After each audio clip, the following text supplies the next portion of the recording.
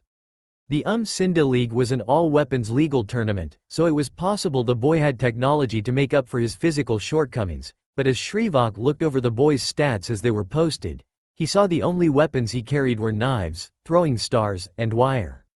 Shrivak saw his own blasters being examined and felt a bit sick. If he'd been allowed to carry them, he'd have been sorely tempted to end Frikosh's life right then, but that was why he was never armed until right before he was sent into the rain. Shrivak was not fond of humans. Their faces always looked so naked and their voices chirped and bubbled instead of making proper sounds. He supposed they'd be easier to deal with if they didn't look so much like someone had shaved some poor Wookiee. Still, he didn't know if he could live with murdering one of their offspring, even to save his own family. "Hey, what's the problem, mister?" the orange-clad human child asked. "What are you doing here, boy? You'll be killed. Who is sending you to your death?" Shrivak said. "Who?" the human said. "He thinks you're too young to be in a death match," Frikosh said in basic. "You could drop out to make him feel better." "Up yours, old man. I don't quit," the boy shouted. "Who put you up to this? It's a terrible idea," Shrivak demanded, loudly. "Quit your bellyaching," Frikosh said, taking a shock baton from one of the guards, and zapping Shrivak with it. Shrivak howled a few curses, but Frikosh had already stepped out of reach. The orange-clad boy looked back and forth between Shrivak and Frikosh several times. Then an offended expression settled on his face. "Hey, he's a slave. They don't allow slaves in the Sinda League," the human boy said. "That's a disqualification. There were a few fighting circuits that didn't allow slaves. They were rare this far out on the rim." Shrivak was a bit surprised to realize he'd been entered in one. Of course, that didn't change things. Frikosh had prepared for this exact circumstance. A promoter droid rolled over. "Disqualification query?" it asked in a buzzing voice.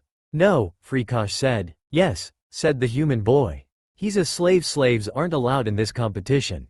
"Record check in progress," it said. "Inquiry complete. Subject 45B4R100110, Shrivak of Kashyyyk. Released from slavery as of 67, 979 679, under non-binding contract. Related record, mate, Maruki and offspring, unnamed, still in possession of Trey Frikosh Industries. Entrant still qualified despite second-degree relationship." "What?" the human asked. Frikosh sighed. "We own his family. He's free to leave at any time. Isn't that right, Furbag? I guess we could make up your loss by hiring out your mate and brat. The brothel in Mos Toka is looking for new exotics." Shrivak growled, but held himself in check. Frikosh provoked him all the time. He'd learned not to react. Every blow he landed on his handlers would be brought back on his family 10 times worse. He was a bit surprised when his opponent lunged at Frikosh in his stead. The human's eyes turned bright red as he leapt forward and bounced off the security force field. The force field was meant to keep opponents away from each other before the paying customers could see them. It delivered a nasty shock, but the boy didn't even seem fazed. He jumped into it again. "You bastard," the human boy shouted. The air around him was turning foul, and Shrivak could smell something evil in the arena. The human boy's eyes were turning red. He charged the force field again. Frikosh took a frightened step back, into the force field surrounding Shrivak. He yelped and collapsed, and Shrivak couldn't quite control his laughter. The human child grinned at Shrivak and the red faded from his eyes. "Don't worry, Fuzzy, I'll get you out of this," the boy said. "And I never go back on my word. If you want to help, drop out of the fight." Shrivak howled, but the human clearly didn't understand him. Who? The boy asked, as the lighting changed. You'll have to tell me later, Fuzzy. The fight's about to start. Just play along, okay? An alarm rang and the force fields dropped. The boy leapt into the arena and Shrivak jumped in, too. They faced off. The boy crouched, his feet digging into the filthy sand of the arena floor. Shrivak had seen the boy leap into the ring. He'd seen how fast he was. He knew a normal human couldn't move that way, and this boy could not be a hapless child sent to his death, but he still couldn't bring himself to attack. The boy lunged at him, and instead of drawing his blaster, Shrivak caught the boy's collar and tossed him aside. The boy landed neatly on his feet, grinning. Chill, Fuzzy. Just follow my lead. The boy charged. He moved so fast Shrivik's eyes could barely track him. He leaned down, intending to bat the much smaller biped away when he got close enough, but the boy dodged around his outstretched arms, and kicked up into the Wookiee's gut. Shrivak was lifted up off his feet and landed with a thump in the sand. The breath had been knocked out of him, but he rolled over and got to his feet, just in time for the boy's feet to slam into his chest. Again, he was knocked down. He got up and this time he managed to dodge the boy. They faced off again. Shrivak shook the sand from his fur. The finer particles stayed in the air, tickling his nose. The crowd was jeering and calling for blood, disappointed that neither combatant had used a blade. The boy backed off, grinning. Shrivak wasn't sure if it was compassion or mockery. Ready? The boy asked. Shrivak just roared. He didn't know what the boy meant, and could not have said, just get it over with, in basic if he tried. The boy charged. Shrivak went to block again, but the boy caught his arm and twisted. Shrivak was pulled off his feet and swung in a circle. Shrivak expected to be thrown into a wall, but the boy didn't let go. He kept an iron grip on the Wookiee's arm and continued to spin. Shrivak did bounce off the arena floor several times, kicking up clouds of dirty sand. Just when he thought his arm would be torn off, the boy twisted back suddenly, throwing Shrivak high in the air. He came level with the third tier of bleachers before he dropped back down. He couldn't see the arena floor for the dust cloud that had been raised. He thought he saw his opponent and another figure amid the grit.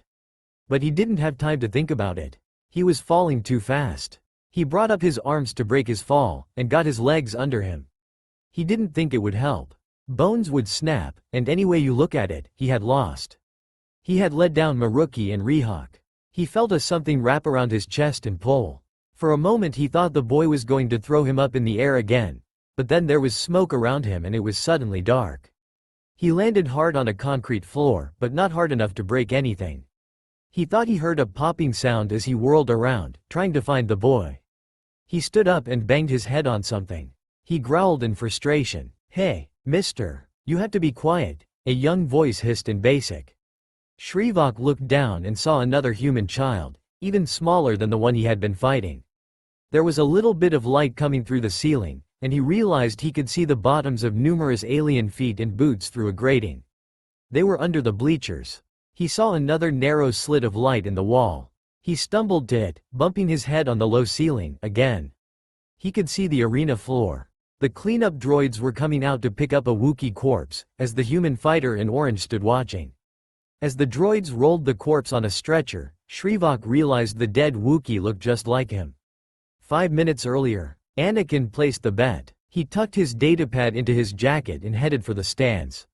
Usually Naruto got him into the trainers section, but tonight there were a couple of goons in there who worked the pod racing circuits as well. If they recognized Anakin, they might take steps to keep him from competing in his own sport.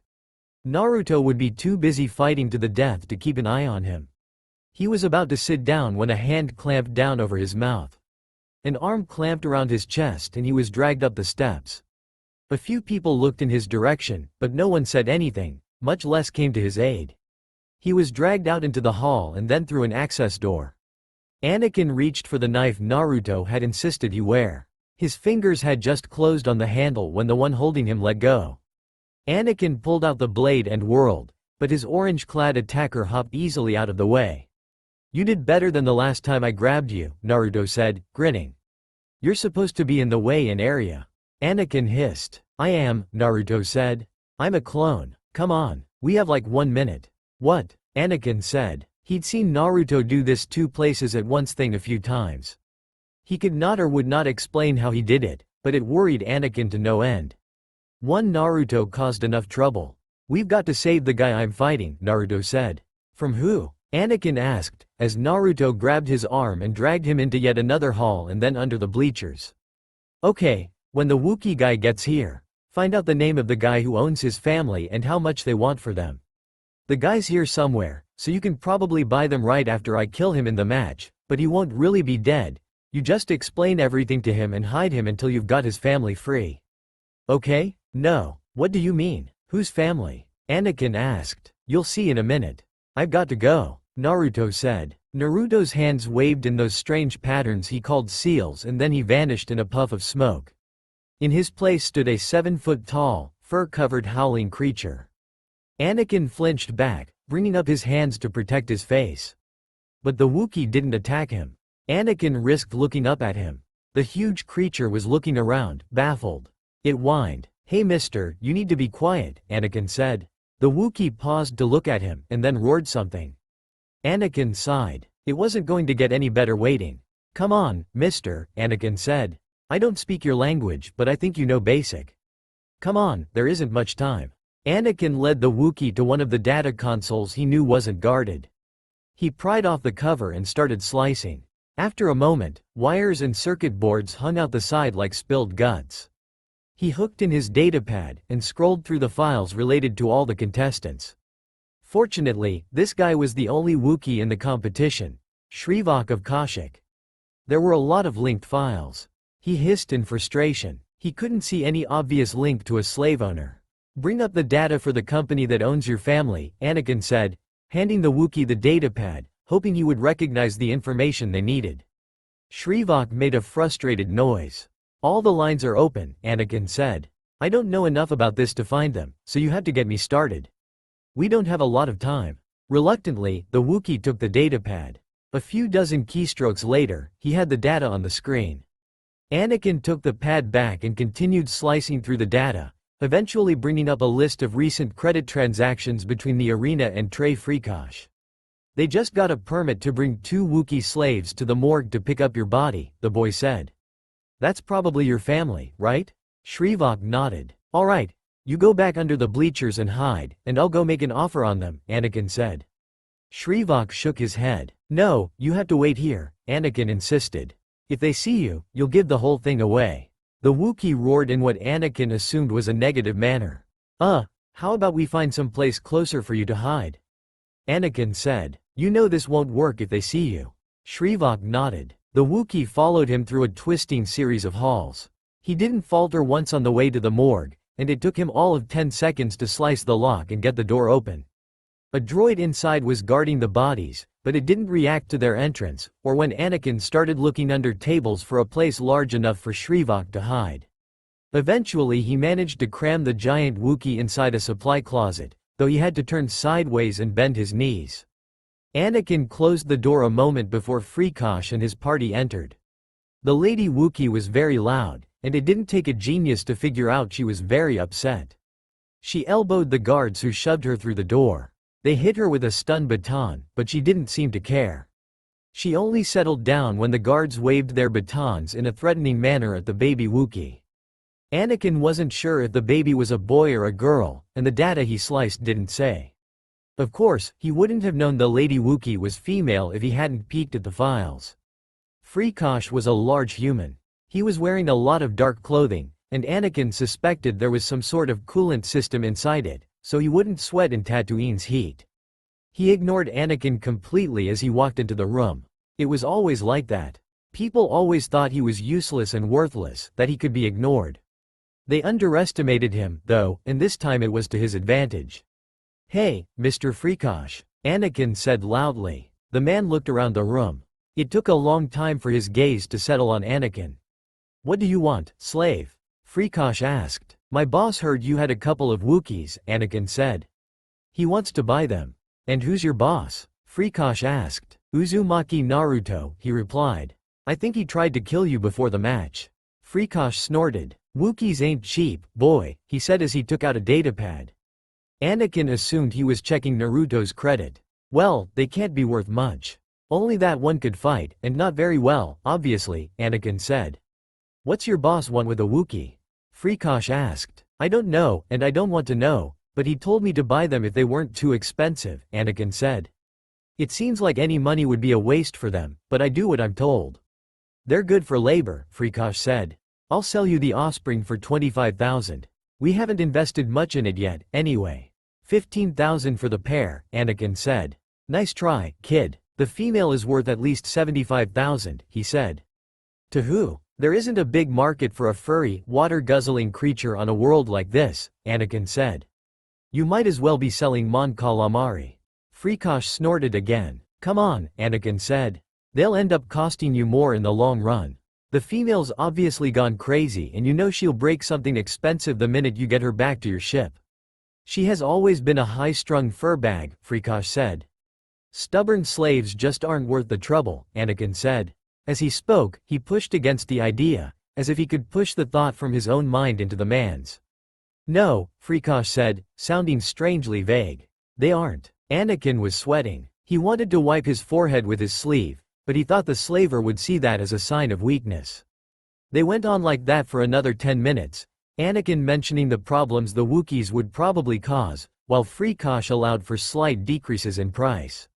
He felt as if he weren't just talking to the man, but also leaning on him at the same time.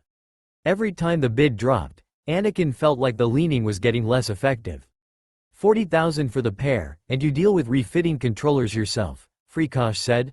I'll even throw in the dead one for free. Anakin decided not to press his luck.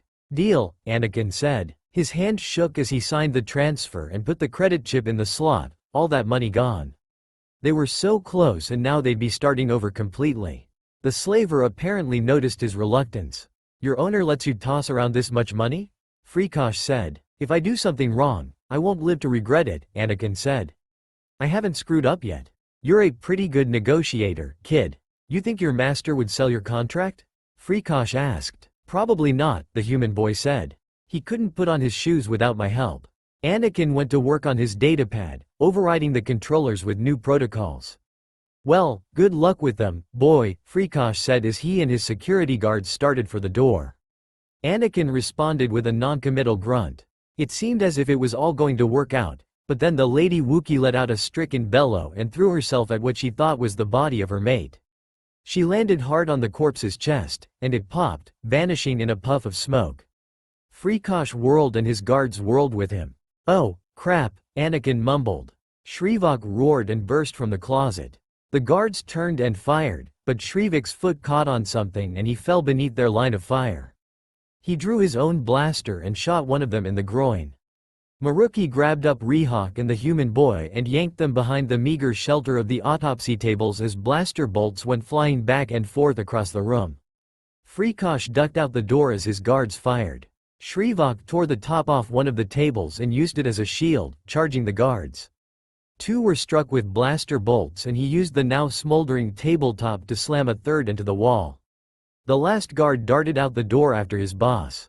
Shrivak chased him a few steps, but the guard rounded a corner and ducked past a medical droid, who was towing the body of another loser back to the morgue.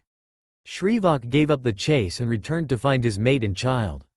The Skywalker hut. Anakin thought of himself as pretty good with languages, but as he'd never been around Wookiees, they rarely came to the desert world.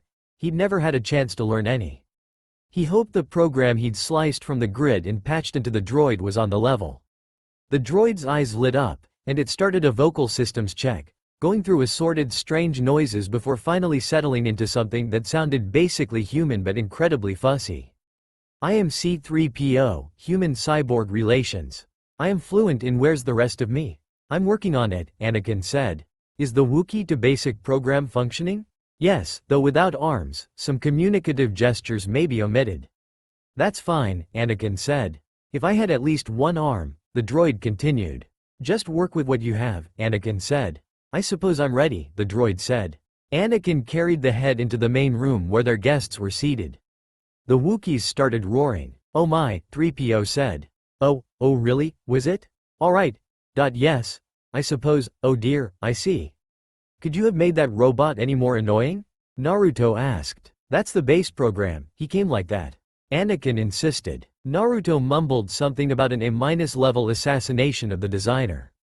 The Wookiees finally stopped roaring. It appears that Master Shrivok and Mistress Maruki were piloting a cargo ship back from Durian Sigma when they were overtaken by slavers. They would have fought to the death, had Mistress Maruki not been with child.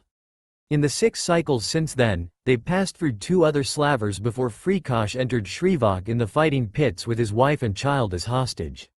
Since the Sinda League banned slaves as fighters, Shrivok was technically free, but if he failed to win a fight, Maruki or the child would have been executed.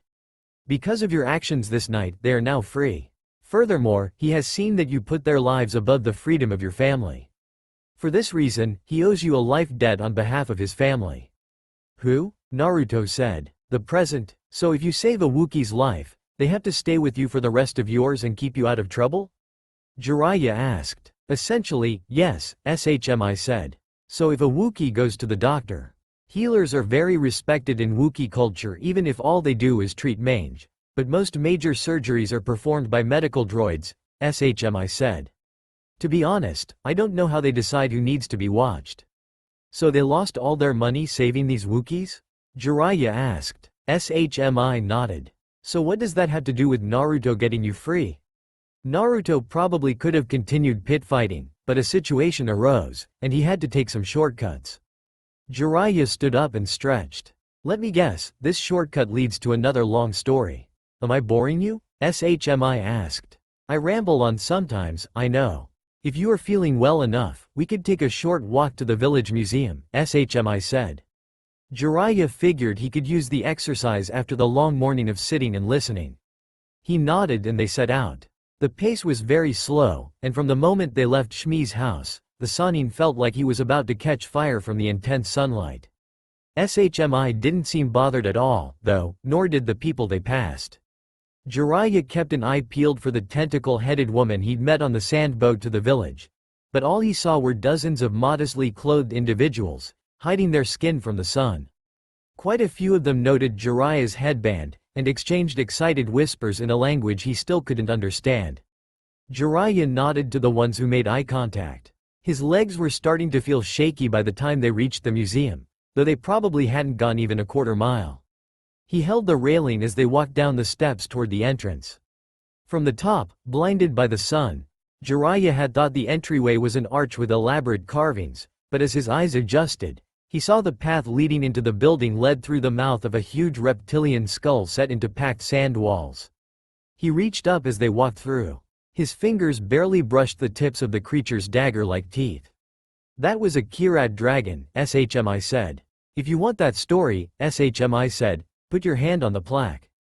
Just past the skull there was an engraved metal plaque in the wall, but he couldn't read it.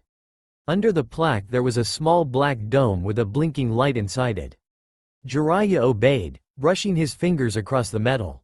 A blue light shot from the dome, shining on the floor in front of him. The light grew brighter and solidified into a familiar, spiky-haired boy. He was taller than the last time Jiraiya had seen him, but his shrill voice cracked and broke as he excitedly spoke to an audience he couldn't see. Hi, everybody, Naruto declared. I guess if you're here, you already saw the awesome skull. Jiraiya realized this was another recording of some sort, rather than genjutsu. It was also speaking his own language, not the basic that he'd picked up.